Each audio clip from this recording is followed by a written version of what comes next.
La introducción del ferrocarril a esta frontera en 1881 marcó el inicio de una época de progreso y desarrollo que se expresó con la intensificación de las actividades económicas, con el crecimiento de la población y con la diversificación de la dinámica social.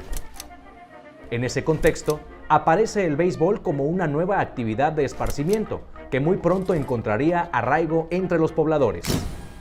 Bueno, el béisbol desde su llegada aproximada a finales del siglo XIX, principios del siglo XX, con las oleadas migratorias de personas que venían a trabajar en el ferrocarril, fungió como un factor de interacción social, no nada más en Nuevo Laredo, sino en los dos Laredos.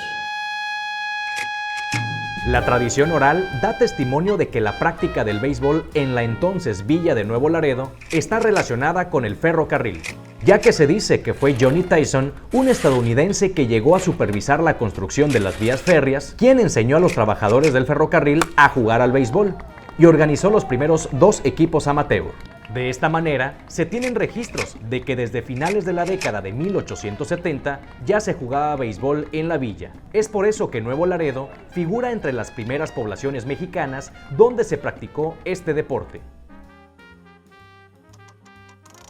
La época que va de 1900 a 1920 fue un periodo donde se forjó en ambos Laredos una identidad beisbolera que impulsó la participación de buena parte de la población en este deporte. Asociaciones, clubes e instituciones públicas y privadas organizaron sus equipos para participar en las justas deportivas de la ciudad e incluso de la región. En 1900 se creó por iniciativa de los hermanos Procopio y Natividad Herrera el equipo denominado Club Nuevo Laredo. También surgieron equipos como el de la Aduana, el Cruz Roja, el Alianza 23, el Águilas, el México y los de instituciones bancarias como el Club Milmo y el Club Longoria. Ello coincidió con la construcción en 1917 del primer parque de béisbol en Nuevo Laredo, por iniciativa de Francisco Barrero Argüelles, quien fuera contador de la aduana. Este parque con graderío de madera para albergar a un buen número de aficionados se ubicó al noroeste del actual Parque Narciso Mendoza y se le conoció como Parque Roma. El surgimiento en 1932 del equipo La Junta, creado por la Junta Federal de Mejoras Materiales, es un parteaguas en la historia del béisbol en Nuevo Laredo. Este equipo simbolizó el inicio de la profesionalización de este deporte en la ciudad y la proyección del mismo a nivel nacional, al debutar en la Liga Mexicana de Béisbol el 30 de marzo de 1940. En este programa están reunidos nuevamente el tiempo, la música y nuestros recuerdos. Esas inolvidables que nos indican que no todo es efímero ni pasajero.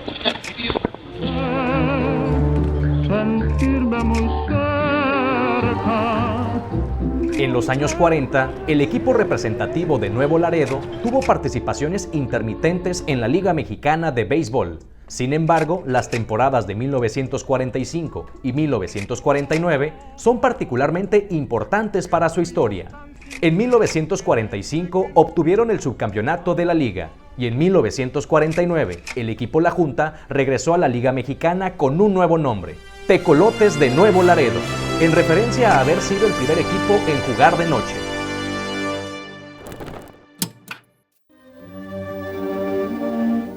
Este es el corazón del sistema, un bulbo especial que recibe el nombre de iconoscopio.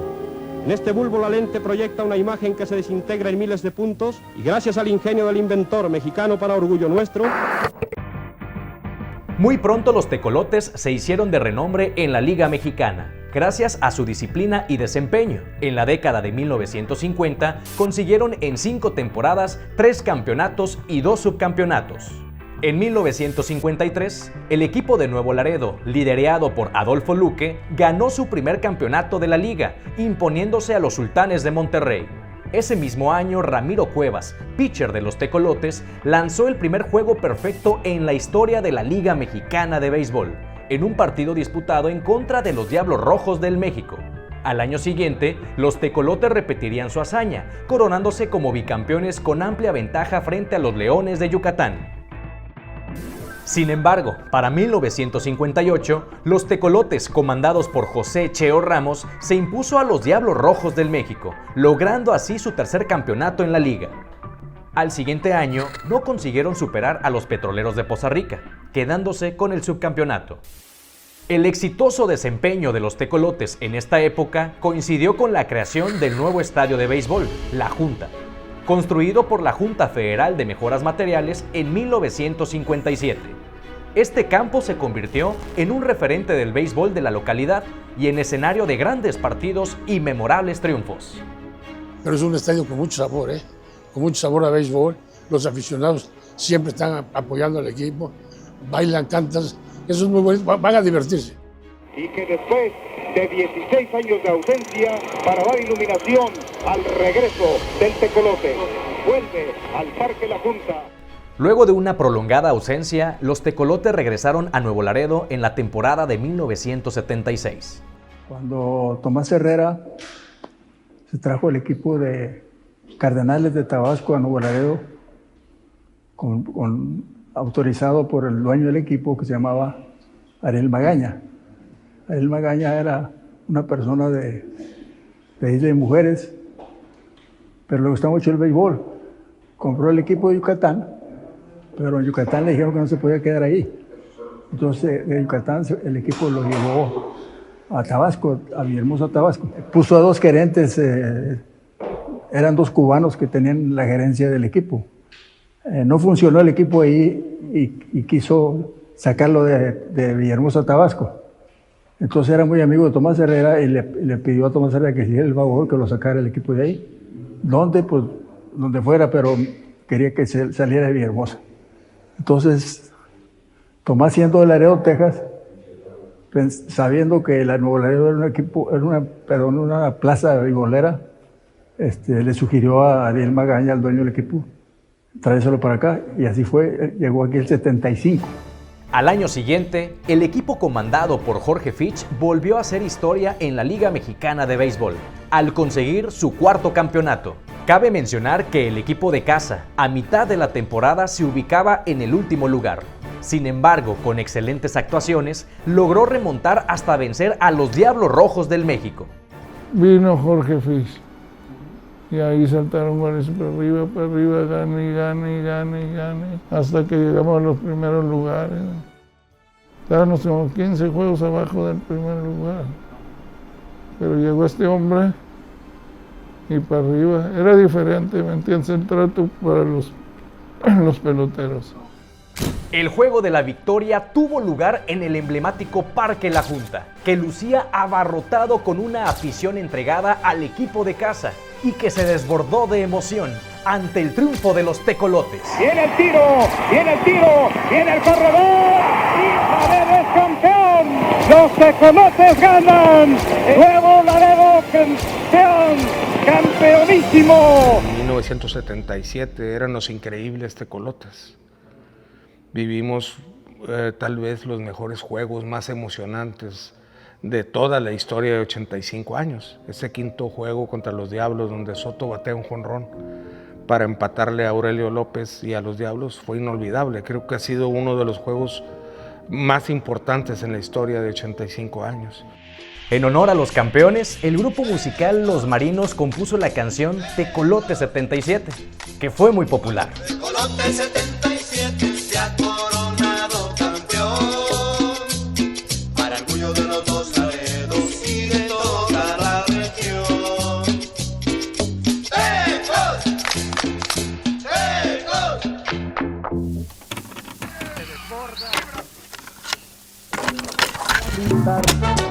Ay, Cipriano se quema el monte, ay, Cipriano se quema el monte. Cuando vieron la neblina. Definitivamente el cariño que le tenía a Nuevo Laredo. Íbamos saliendo de una etapa en que tuvimos el campeonato del 77, que muchos lo recuerdan todavía, y estar en el 80 con que se iba a Tecolotes, pues no se puede ir Tecolotes de Nuevo Laredo. Vamos a hacer lo posible porque siga Tecolotes Nuevo Laredo. Y seguirle dando a la afición de Nuevo Laredo la pertenencia del club de béisbol Tecolotes. En la década de 1980, los Tecolotes fueron protagonistas en la Liga Mexicana de Béisbol. Si vemos de los 14 años que lo tuvo papá, estuvo 7 temporadas en playoff, 4 series finales y un campeonato. Yo creo que deportivamente le dio mucho a la afición. Fue una cantera de jugadores a muy buen nivel. El equipo se define como un equipo joven, ¿verdad? Porque posición por posición, como te digo, todos eran jóvenes. Marco Antonio Romero, Jorge Luis Loredo, Pedro Meré, Enrique Ramírez, Jesús Ábrego, un servidor, Luis Fernando Díaz, Gerardo Sánchez. En realidad era un equipo joven, pero un equipo bien unido. El equipo nosotros lo consideramos como familia, por eso logramos los éxitos que tuvimos. El equipo bien armado y la popularidad de los llamados Tres Mosqueteros, Andrés Mora, Carlos Soto y Alejandro Ortiz, extraordinarios jonroneros, contribuyeron a que el equipo de casa tuviera afición en cualquier estadio de la República donde se presentaban. La gente nos fue arropando y nos fuimos creando un círculo familiar, pelotero con afición, ¿verdad? Entonces nosotros sentimos ese cariño que la afición nos entregó y nosotros nos entregamos incondicionalmente para la ciudad, ¿verdad? Nos hicimos ídolos gracias a la afición, o la afición nos hizo ídolos a nosotros por la entrega que dábamos a nivel terreno, ¿verdad? También hicieron historia en 1985, al convertirse en Tecolotes de los Dos Laredos, el único equipo del béisbol mexicano en representar y jugar en 2 ciudades de 2 países. En Nuevo Laredo, en el Parque La Junta, y en Laredo, en el West Martin Field. Nos dimos cuenta que aparte de tener mucha afición de Laredo, Texas en el estadio, tenía mucha difusión de los medios, tanto de la televisión, el radio y la prensa. Entonces fue cuando se pensó y platicamos con Carlos Viral cuál sería la posibilidad de traer el equipo a jugar acá. Yo creo que eso le ha dado mucha fuerza en relación a lo que es el deporte del béisbol profesional a Laredo y a Nuevo Laredo. Así, este equipo se convirtió en un emblema de los lazos que históricamente han unido a los habitantes de ambos Laredos. En la temporada de 1989, la novena de Tecos hizo un buen trabajo. Éramos uno de los equipos que atraía mucha gente a los estadios. ¿Por qué? Por ser un equipo joven, un equipo aguerrido, y todas esas cosas que tenía el equipo hacía que fuera un equipo, y también obviamente por ser un equipo binacional. Un equipo muy joven, no teníamos tantas estrellas, pero teníamos todos una actitud positiva, comandados por el señor Zacatillo Guerrero, que siempre fue, más que nada, inculcó la disciplina en el equipo, que era muy importante, y todos poníamos nuestra parte y se nos dieron las cosas. Nadie creía en nosotros y se nos dieron las cosas y salieron todo bien. Terminaron en primer lugar de la zona para enfrentarse en la final a los Leones de Yucatán. Fue una temporada donde todos nos entendimos como equipo. La afición, sobre todo, también muy entregada. Fue una serie muy peleada. Dicen que muchos que fue fácil, pero en realidad fue muy peleada. El sexto y último juego fue como locales en el Parque La Junta. El equipo que se hizo fue un equipo, un conjunto de jugadores que nos partíamos el alma por un ideal. Y eso fue lo que se hizo, un conjunto, un equipo. O sea, porque un equipo, uno está en unos equipones de puras estrellas y el equipo nosotros éramos puros jóvenes. Entonces, un conjunto, un ideal, y salió todo. Esa noche, el equipo de José Zacatillo Guerrero venció a Yucatán 6-1 para conseguir así su 5º campeonato de liga. Fueron momentos de mucho gusto, no sé, el haberles brindado, yo creo, a la afición más que todo, y sobre todo nosotros, ¿no? Que éramos un plantel de modesto a bueno, en donde participábamos, yo creo que la mayoría de jóvenes junto a prospectos novatos. Entonces eso es lo que me queda más a mí, y sobre todo en el momento justo del campeonato, del juego del campeonato, que fue el juego 6, cómo se abarrotó el estadio, ¿no? Cómo se abarrotó el estadio. Yo creo que aparte de la gente que estaba en el juego, yo creo que gente de afuera vino y llenó todo el terreno del estadio, ¿no? Y eso es lo que me queda más a mí en la mente. A un strike de la victoria, los tecolotes, David.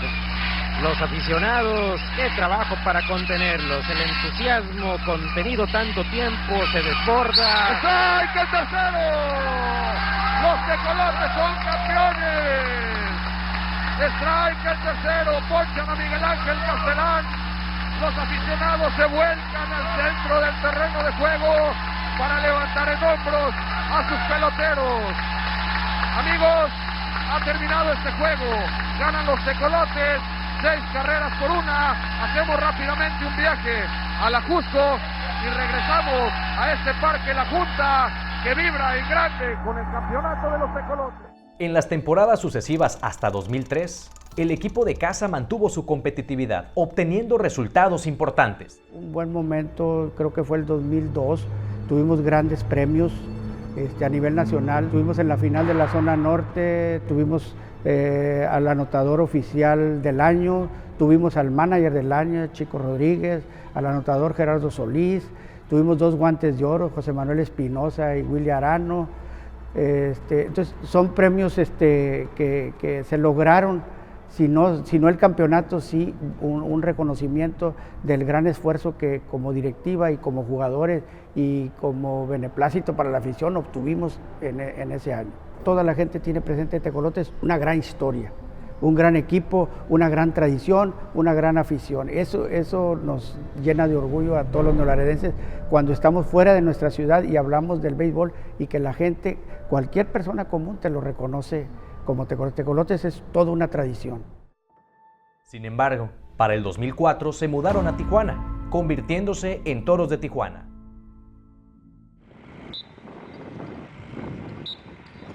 Para 2008, los Tecolotes regresaron a la liga, estrenando estadio en Nuevo Laredo. No obstante, en esa temporada y las 2 sucesivas no obtuvieron resultados favorables. Para 2012, el equipo se mudaría a Ciudad del Carmen, Campeche.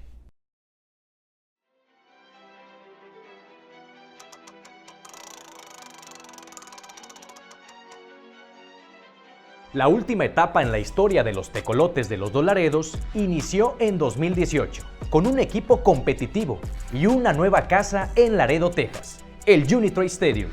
En las últimas temporadas han tenido resultados muy dignos.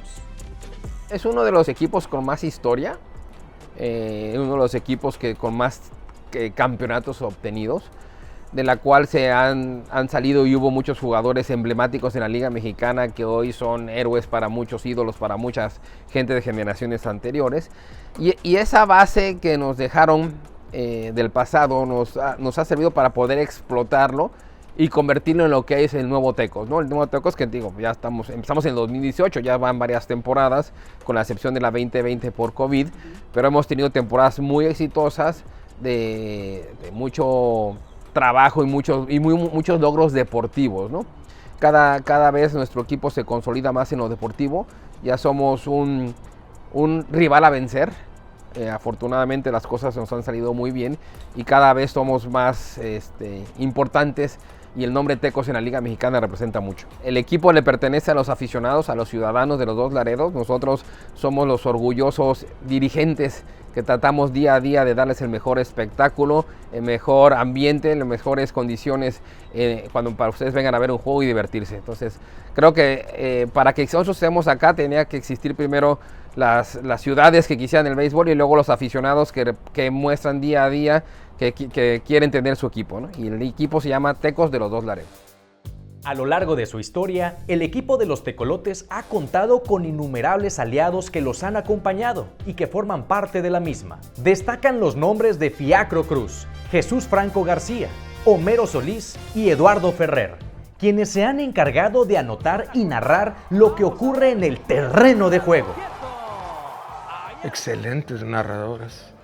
Yo en lo general he vivido todos los narradores. El primero era una persona que no era de aquí, después el señor Jesús Franco García, que llegó a casi al final del 76 para ser pareja en el 77 con Rafael Reyes Nájera, un inmortal del béisbol. De ahí nos vamos para una lista bastante amplia, podemos decir, pasarnos a Eduardo Ferrer, a Guillermo Garza, Mario Lamora, que eran también parte del staff de locutores, José Luis Calzado, que es también una persona con mucho tiempo, y nos pasamos a lo último, que es Juan Alanís, que me parece un estupendo cronista en la época actual. Su labor ha permitido que el público viva la experiencia del juego y conozca la historia de su equipo. Otro factor que siempre ha acompañado a los tecolotes es la afición. Soy aficionada y por lo mismo pues yo no dejo de venir. Siempre estoy esperando y ya quiero que comience. A mi hijo, que es aficionado, mi esposo, los tres venimos de siempre. Pues yo aquí seguiré hasta que pueda. Porque ya mis hijos dicen, no mami, ya estás grande, que el asiento más acá. No, yo aquí tengo ya 48 o 49 años y yo de aquí no, porque este es mi lugar. El entusiasmo de la gente y su cercanía con el equipo han sido clave para mantener viva su identidad. Gente que no es aficionada, yo creo que es porque no ha venido. El que viene se enamora, ahora sí, de la pasión, del gusto por el béisbol, del ambiente bonito. Le dije, es que nunca has ido al béisbol, o sea, nunca has ido, necesitas ir. Lo que yo te cuento es poco, yo te puedo contar 1000 cosas, porque siempre, cada noche, pasa algo diferente. Ahora sí que es algo que se lleva en el corazón. Cada partido es una muestra de cómo el béisbol sigue siendo un punto de encuentro entre dos ciudades y cómo su afición continúa siendo parte fundamental de su historia. Hay una buena comunión entre directivos de la ciudad, los directivos del equipo, los jugadores. Entonces, todo eso hace que se vuelva un buen pastel, esa suma de todo, ¿no? Yo creo que eso nos lleva a los aficionados a decirles, cuenten con nosotros y nos contamos con ustedes y vamos por la sexta, como se dice. A lo largo de estos 85 años, los tecolotes han sido mucho más que un equipo de béisbol. Han representado la identidad y el espíritu de una comunidad fronteriza. Un factor de unidad y de identidad muy importante para los dos Laredos. Creo que la permanencia de este deporte, a pesar de sus vicisitudes, ¿verdad? En el caso de las décadas recientes, demuestra que los dos Laredos tienen pues, un equipo fuerte, una afición sobre todo fuerte, y que vea el béisbol como un estandarte de identidad. Desde sus primeros juegos hasta su consolidación como un referente del béisbol mexicano, han dejado huella con sus campeonatos, sus jugadores legendarios y su inquebrantable conexión con la afición. A pesar de los cambios, las mudanzas y los desafíos, los tecolotes han sabido reinventarse, demostrando que su historia no solo pertenece al pasado, sino que sigue viva en cada temporada. Su afición, siempre fiel, ha sido el motor que ha mantenido al equipo en pie, transformando cada partido en una celebración de la unidad entre Nuevo Laredo y Laredo, Texas. Hoy, los tecolotes siguen escribiendo su historia con la misma pasión que los vio nacer, manteniendo el legado de un equipo que ha trascendido generaciones y que es motivo de orgullo para los dos Laredos.